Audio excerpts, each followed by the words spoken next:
Your Best Manager, episode 87. He truly believed in me, saw my potential, embraced my maverick. He allowed me to be creative, and he championed me. Eventually, that's one of the main reasons I became the leader. Hey, everybody, and welcome to the Your Best Manager podcast, featuring interviews with senior managers and leadership experts, as well as practical advice for first-time managers. And after today's show, be sure to hop over to yourbestmanager.com and check out the What If Project. Starting June 1st, it's 30 days, 30 leadership tips, 30 baby steps, and 30 opportunities to become a different kind of manager. Have fun. There are a bunch of mistakes that leaders are bound to make, but what are the most important skills that every leader should master? This is Jamie Newman here, and I am excited to be joined by Hans Finzel today. Hans, how you doing? I'm doing just great, Jamie. Good to be on the podcast with you today. Well, I'm happy to have you on the show, Hans. Dr. Hans Finzel is a successful author, speaker, and trusted authority in the field of leadership. For 20 years, he led international nonprofit World Venture, serving in over 65 countries. Hans speaks and writes on practical leadership principles from the real world, not the classroom. He's written 10 books, including his bestseller, The Top 10 Mistakes Leaders Make, and Hans has just released his 10th book, The Top 10 Ways to Be a Great Leader. And his books have been translated into over 20 foreign languages, and today he serves as president of HD Leaders. And I'm really eager to dive into this conversation today because this podcast, the Your Best Manager podcast, exists in part because most managers don't receive much, if any, formal or in-depth leadership training, which results in trial and error leadership development. And your bestseller, Hans, talked about the common mistakes leaders make because of this. And now you've written almost a more proactive book that talks about the skills that new leaders need to master. So I'm going to ask you to talk a little bit about your new book and why you wrote it. But before we actually jump in with both feet, why don't you give us an overview of your career path and just how you got to where you are today?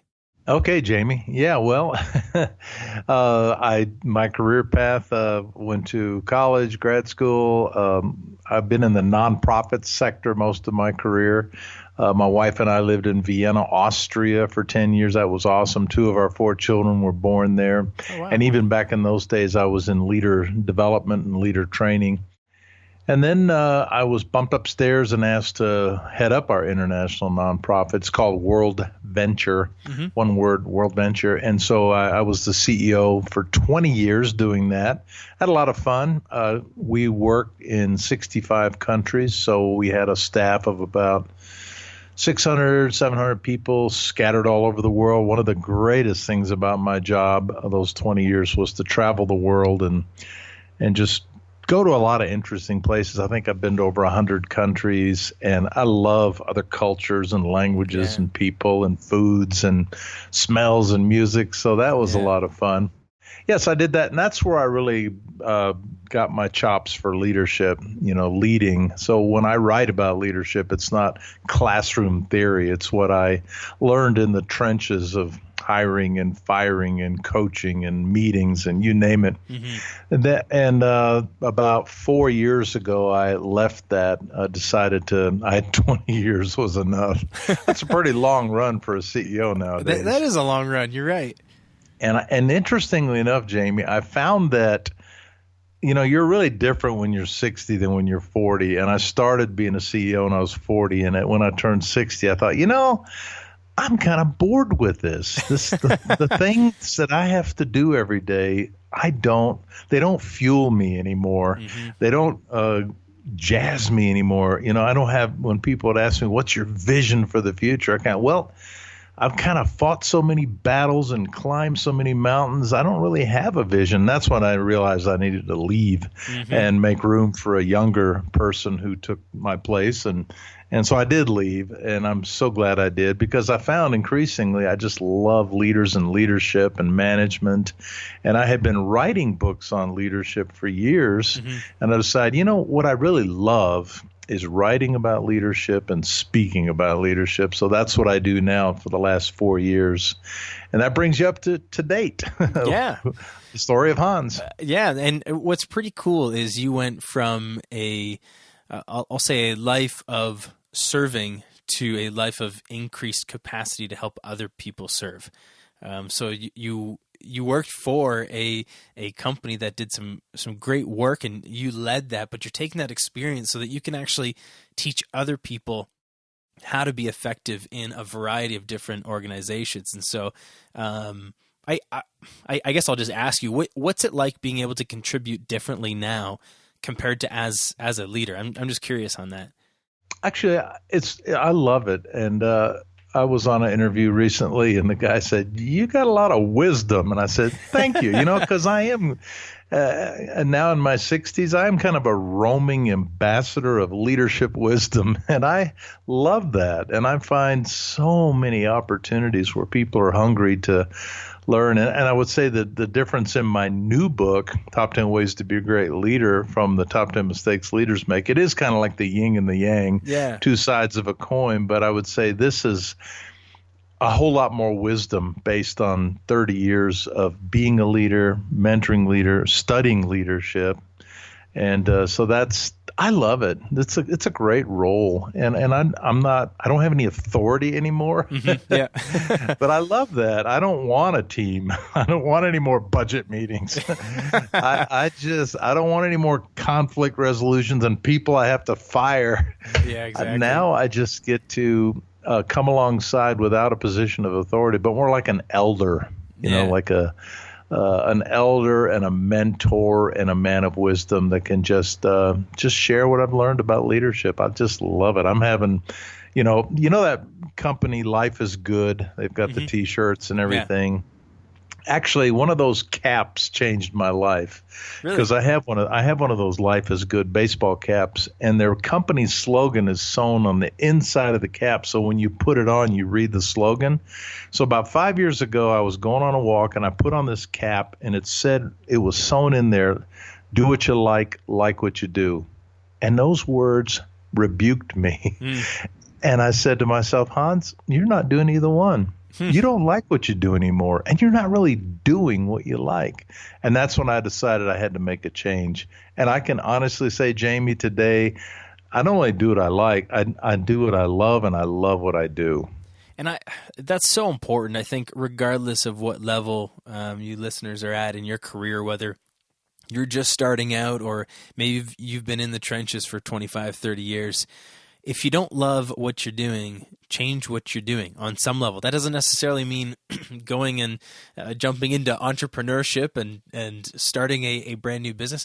That doesn't necessarily mean quitting the current job that you have, but there are ways to change how you do what you do. There are ways to change perspective. There are ways to get outside of your comfort zone and find something that you love to do. And so, first of all, congratulations, Hans, on building a successful career. And thank you as a fellow leadership hobbyist, I'll say. Maybe that's not the right word, but I love leadership too. Obviously, that's why I have a leadership podcast. But as a fellow in the leadership world, thank you for taking your experience, taking your wisdom, and deciding that you're going to impact more people through your business. I think it's fantastic, and I wish more leaders who had the experience you have would take that opportunity to share, whether that's through a formal business or just mentoring younger people as they start growing their careers. I just think it's so important. You're welcome. You're welcome. Hey, and by the way, if you are listening and that story resonated with you, I wrote a little book about a year ago.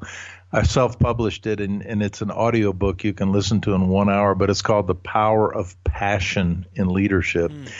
And it's also available on Amazon and audiobooks. But that's where I actually tell that story in detail of how I was convinced that I was stuck in a job I didn't love anymore. And if you're stuck in a job you don't love anymore, what are your options? And that's kind of what I lay out in the book. So somebody listening might be interested in the power of passion in leadership. Yeah, well, I will make sure that I put a link to that in the show notes, which will be available at yourbestmanager.com. Now, here's a question about the book. So, because we've already talked a couple times about how you had the 10 mistakes and now it's the 10 skills. Is one a prequel or a sequel? Or like if I'm listening, I mean, they both sound compelling. I mean, if I'm a new manager, I want you to tell me what mistakes that I'm going to make. but I also kind of want to know which skills I need to hone and craft, maybe to even avoid some of the mistakes. So I'm just curious how the two books actually fit together. Thank you. They are polar opposites. They're not a repeat. They're not a boring sequel. The new one's not a boring sequel or rehash of the old one. No, I know, but I promise. Peter Drucker, who you know and respect, because anybody that's in any kind of management training knows Peter Drucker's like the guru, and he had a famous quote where he said, "A lot of leaders I know don't need to know what to start doing; they need to know what to stop doing." And that's what the Top 10 Mistakes was about. It is like pitfalls. You can be really gifted, successful, but there's some pitfalls you need to really be careful to avoid. And that's what the Top 10 Mistakes is all about. And it's, I don't know, it really struck a chord. It's been very popular. So it's pitfalls. Whereas at this stage in my career, I looked back and thought, okay, now, and especially people were asking me for stuff for new leaders. And I decided, what are the 10 essential skills every new leader should master and focus on? It's a positive, not a negative. And that's an interesting, Jamie. I love tens. It's pretty obviously I love the number 10. Yeah. I'm an old guy. I love David Letterman, and he's the one that first inspired me with his top 10 list. Yeah. Well, it turned out that the word leadership has 10 letters in it. Go figure, right? And it was just begging me to use that as the outline of my book. So that's what I've done. For every letter in the word leadership, I have a principle, but it's a positive issue, quality, characteristic, skill that you should focus on. And I say it's the 10 essential skills every new leader especially needs to master and pay attention to. Now, so does that make sense? So you can see it's like absolutely. The two sides of a coin. Yeah, it's not either or, it's both and. Yeah, exactly. It's both and. And I tell people get both books because they're totally opposite two sides of the coin.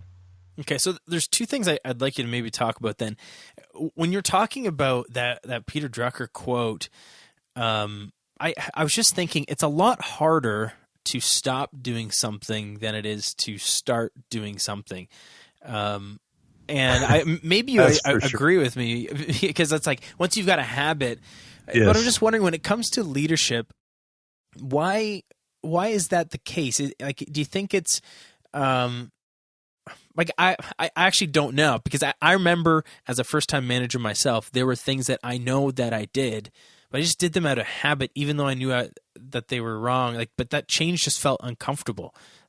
Why do you think it's so difficult? Is it because sometimes we don't know what we're doing wrong, or do you think it's a fear of something? I don't know. I think here's a couple of my leadership axioms, observations. Number one, we lead as we were led. And if we had bad leadership, we will lead poorly ourselves. So we tend to, replicate what was done to us. If your leader was a bad delegator, you may be a bad delegator because you've never seen it modeled well. Second axiom I have is if you do what comes naturally, you'll be a poor leader. Why do I say that? Well, because what comes naturally is selfishness, looking out for good old number one. I don't have to teach my children to fight with each other over their toys. Right. Yeah. It's in the human nature to be selfish and self-centered and look out for ourselves first. And that's not good leadership. And that's why I say if you do what comes natural, you won't be a great leader. So I think a lot of people naturally develop bad leadership skills, like selfishness, like micromanagement, like domineering, like being a control freak. Those kind of things almost come natural, and they were done to us. So it is hard to break those habits. That's some of the examples from the top 10 mistakes leaders make. Like one of the mistakes is what I call dictatorship and decision making, where you make all the decisions and you don't spread the load and you don't let the team have input, that kind of thing. That's a negative that it's hard to break, but you need to.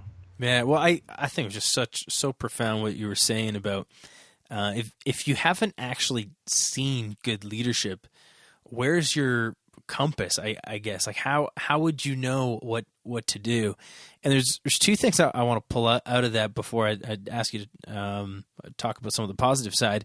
The first one is, I think everyone listening right now needs to be aware of the influence that you are having on the people that you lead.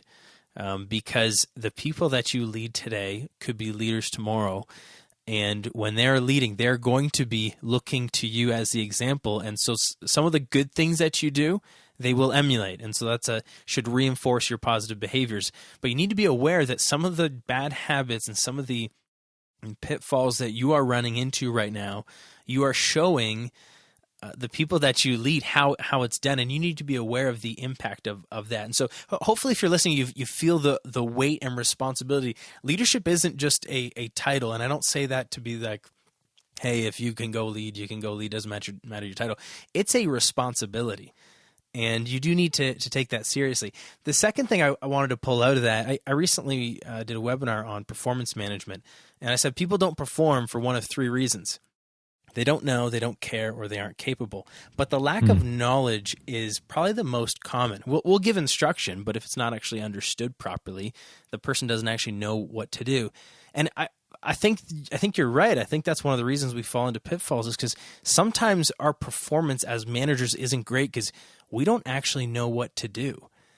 And actually, no, I'm going to ask you to comment on this. I was going to move on, but I'd love your opinion. What do you do if you don't know? And what do you do if you don't know you don't know? Yeah. Well, that's one of the biggest problems people have today is they don't know what they don't know. Yeah. And that is a perfect segue into chapter 1 of my new book. Nice. Because the L in leadership, I think, is the most important chapter, the most important letter of the word. And the L stands for listen and learn. Today's leaders need to learn to be listeners, and they need to have a commitment to lifelong learning. So the biggest problem with what you're talking about is sometimes people don't know what they don't know, but they think they know everything, and they don't have a learning posture, and maybe their employees, maybe the frontline salespeople are trying to tell the boss something's wrong, but the boss doesn't listen because they think they know it all. Hey, it's my company. I started this company. Don't try to tell me what to do. I know what to do. It's my company. You know what I'm saying? Yeah. Yeah, it is. That makes so much sense because sometimes the reason you don't know is because you're too consumed with it goes back to selfishness. You're too consumed with yourself that you're not actually paying attention to all the warning signs around you, right? Yeah, and I'm a passionate change agent. I always have been in my leadership, and I can remember many meetings when we'd sit around and we'd say to ourselves, the problem is we don't even know what we don't know.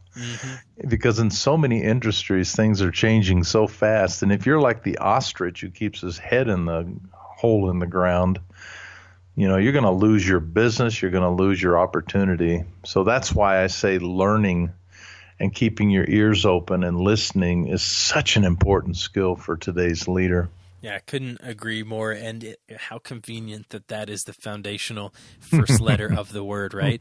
Yeah. And as you mentioned, we've now transitioned into the top 10 ways to be a great leader. And just as the word leadership begs to have an acronym, I'm begging you now. Can you just give us the overview? What's the E stand for? What's the A stand for? What does leadership spell out? Yeah, we can zip through it real quickly. The E is for emotional intelligence. And today's effective leaders need to be emotionally intelligent. I don't know if you've spent a lot of time on that topic, but it's a huge exploding field now. For years we thought IQ was the key to success, but now we know that's not true. I envision an iceberg, and above the waterline is IQ, what you see.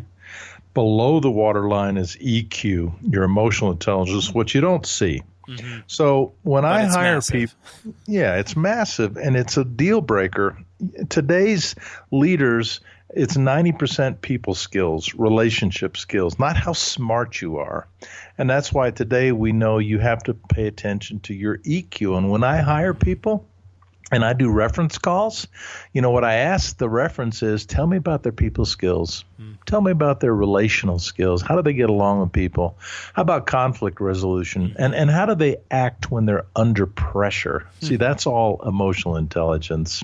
You know what? Can I interrupt you there? Yeah, I just did a sure. reference check for a former employee of mine. So the company called me to do a reference. And they asked that question, how did this employee act under pressure?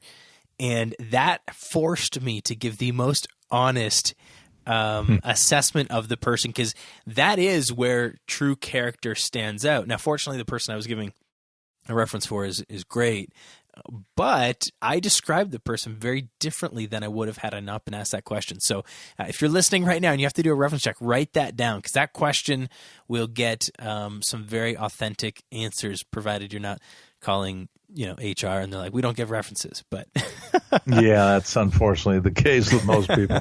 And I fired a lot of people in my career. And I was thinking the other day, well, actually, when I was writing this chapter, I thought, I fired these people because of bad, poor emotional intelligence that they couldn't fix, not because they weren't highly skilled in their responsibility. I fired our CFO, who was so good with numbers, but he damaged people around him the way he treated people. I remember one time he said, I'm like the principal and my people are kindergartners and I got to keep them in line. And that's the way he treated them. And I thought, oh my gosh, I had to let him go eventually. And it was emotional intelligence. That's where the problem was. Yeah. So that's the E. Yep. A is accessibility. Gone are the days when leaders hid out in their ivory tower in their executive corner offices away from the troops. You mean that doesn't work anymore? It doesn't, especially with millennials. I'm actually working on my next book. I'm writing a book with a millennial on how millennials and boomers can work well together, and they can. But one thing I've learned a lot about millennials, and they expect accessibility to their leaders. They want the leaders not to be up on their high horse in their corner office, but right there with them, kind of like the Mark Zuckerberg model. That's a great model of accessibility. I mean, I don't know how accessible he is, but I've seen these pictures. He's roaming around. He's got a cubicle and all this stuff. And that's what people love, where you may be the boss, but you don't have the airs of being isolated and insulated. And along with the accessibility, let me just say vulnerability. I also talk about in that chapter. Today's leaders need to be vulnerable, meaning admit your mistakes, fess up to your weaknesses. Don't try to put on this aura of perfection like you have your act together.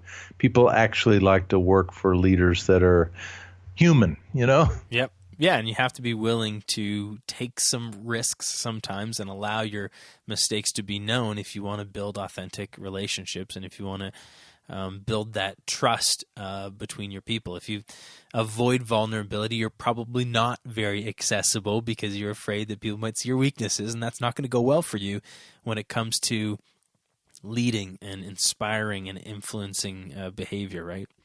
Exactly. We think the opposite. We think, wow, if I admit my weakness, people won't respect me. But it's the opposite. If you admit your weakness, they will respect you more. Yep. Yeah. Now, there's obviously a line. I mean, if you murdered somebody, those are certain things you don't necessarily want to share with your employees. Hey, just right up front, I'm a convict. I've got anger issues, and I killed the last. Now I'm making light of it, but you need to use wisdom at the same time. But you're so right. If you are too afraid to share what's underneath your skin, one, how can you expect anybody else to? But how are you going to build relationships? Can I just tell you, Jamie, I really struggle with this. It's hard for me to be vulnerable. I'm pure German. Germans don't tend to be vulnerable. I'm an adult child of an alcoholic. And if you know anything about that syndrome, we don't trust people very easily, and we don't let people into our hearts because of what we experienced as kids. We kind of become a little shell. So I have struggled with this, and I've told my team, and when I finally told my team some of my backstory, they were like, "Oh, we thought you were just arrogant," but actually, it's hard for you to open your heart up to us. And the more you do, the better it is. But you know what? Even sharing that shows that you are human, because being able to admit that you struggle with sharing is a form of sharing, you know? Yeah, it is. Like it's something that even with my wife and I, we talk about a lot, because I don't show my emotions very well at all. And I think there's 4 main emotions. There's like anger, sadness, happiness, and fear, I think. I could be totally wrong on these now. But anyway, I show anger and I show happiness, but I don't show when I'm scared very well, and I don't show when I'm sad very well. And so there's times where like I can tell that I need to be more emotional, and sometimes like the only thing I can say is, hey, I'm sad right now. I know I don't show it. I'm not good at showing it, but I'm going to use these words. I'm sad. And there's so much power in just being able to say that, even if you're not good at it. Yeah, so it's true. I think there's power in being vulnerable about not being vulnerable. Yeah, I like that. And Jamie, with Facebook and all, it's like some people call it fake book, because you tend to put only your best stuff of your life on there. Yeah, exactly. And that's not real. Yeah, you're 100% right. Well, hey, let's burn through the rest of this acronym, because I just looked down at the time and we were going to totally. Yeah, we don't need to out. cover them all, but let me just touch on. Of course, the D is determination, E is effective leadership, R is resilience. I love that. That's being ability to bounce back when you're disappointed, when you fall flat on your face, when you fail, and leadership is failure. And you will fall flat on your back, and resilience is being able to get back up. It's what I call being spongy, being soft. S is servant attitude. H, hands-off delegation. I is integrity. And I want to finish with the P, the power of humility. If you were to ask me what is one characteristic trait of the best leaders in the world that you love to follow, I would say humility. I think humility is such a powerful trait. And that's just not being full of yourself, but realizing I may be the quarterback on this football team, but I could never make a goal. I could never score without the whole team. Everybody has their part to play as we score together. That's being a servant leader, and that's being a humble leader. I love Peyton Manning. I live in Colorado, the Broncos, and even people that follow football, even the arch enemies of the Broncos, everybody loves Peyton Manning, and he truly is a humble leader. Well, and you made me think back to vulnerability, because I was going to say, well, aren't those two quite related? But it's a little bit different. So can you talk about the difference between being vulnerable and being humble? It's true. They are related. Being vulnerable is being willing to be open about your faults, whereas humility is just an attitude that I'm not superior to everybody else. So it's kind of a different thing. And the S in leadership stands for servant attitude. And here's my definition of a servant leader. It's when the leader cares more about the good of the team than his or her own personal enrichment. Again, see, that's that lack of looking out just for number one. And so that it's all kind of tied together. And if you're humble, if you have a humble attitude, then you truly do look as others as just as important as you are. Yep, absolutely. I may be the boss, but it doesn't mean I'm the most important person in the room. You know? Yeah, there's a difference between value and authority. You can have authority over somebody, exactly, but that doesn't mean there's a higher value, right? Exactly, you got it. Yeah, love that. You had mentioned Peter Drucker before, and so I feel like I should share a quote from John Maxwell that you made me think of, because he's another, probably the number one guru today on leadership, and he says, true. A good leader is a person who takes a little more than his share of the blame and a little less than his share of the credit. And I think that speaks to the humility you're talking about. Absolutely. That's great. I love that. Yeah.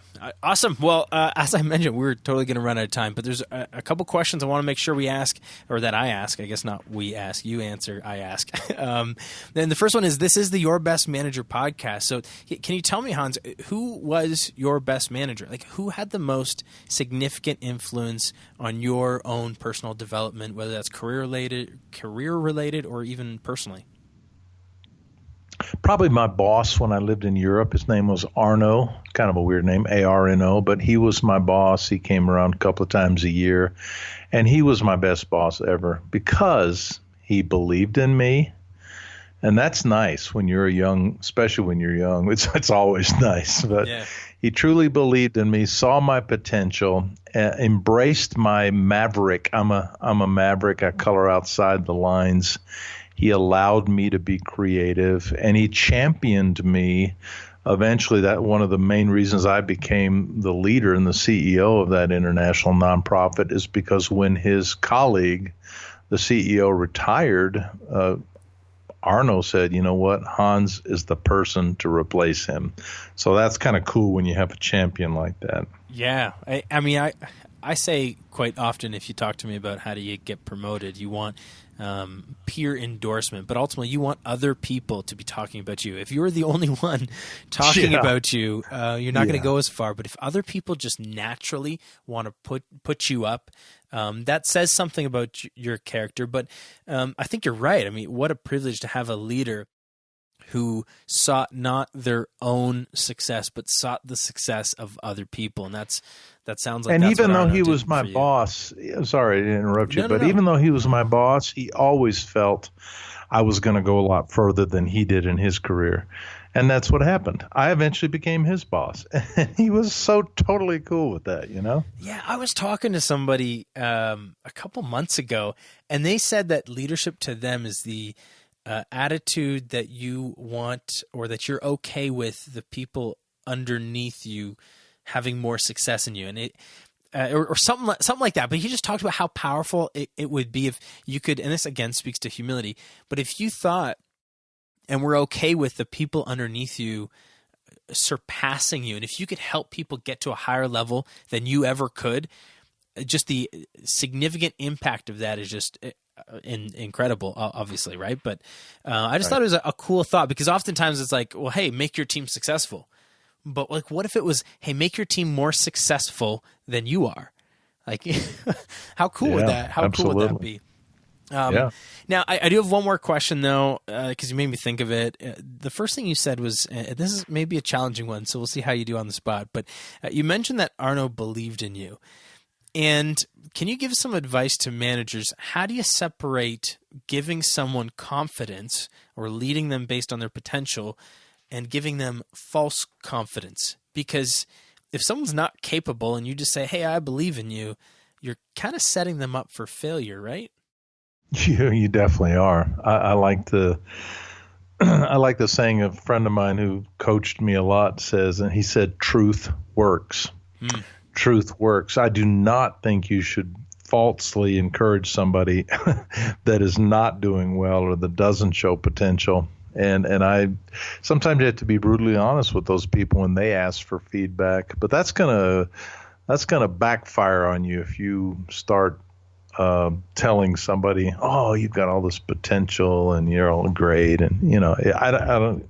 If that's what you're driving at, I would say truth works. Yeah, that's a perfect answer.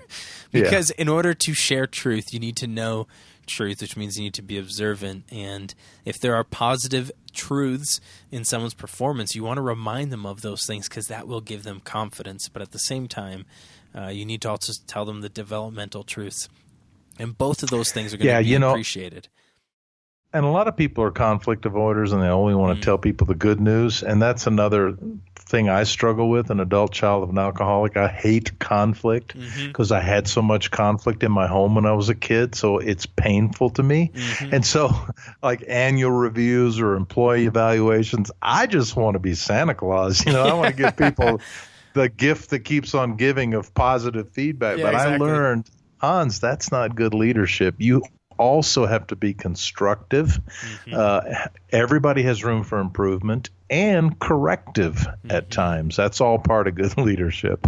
Yeah, I love it, man. We could probably talk about this forever, and we've already talked well over the time I had allotted for you. So I thank you for your schedule. But before I let you go, if I'm listening right now, and hey, I've been super enticed to pick up both of those books and to check out some of the great things that you're doing to develop other leaders, where can I find you? And if I'm a millennial and I want to, stay up to date on, hey, a book about millennials and boomers written by someone who's also got a millennial author, where do I check you out? Where do I follow you? How do I find you? Where do I go?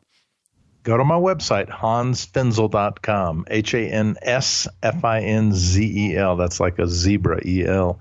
hansfinzel.com. If you want to sign up for my email, I promise I only send one email per month, and I will be announcing the release of that book. So if you sign up for my email, you'll get that release notification. Also, all my books are there, my videos, my podcasts. If you just want the books, you can go to, of course, Amazon and just type in my name, and you'll see all my books there. And the new book is the red one, and it probably is at the top of the Amazon list, Top 10 Ways to Be a Great Leader. Nice. Well, I will make sure that I put those links as well as your books in the show notes. And again, as I mentioned earlier, you can check out those show notes at yourbestmanager.com.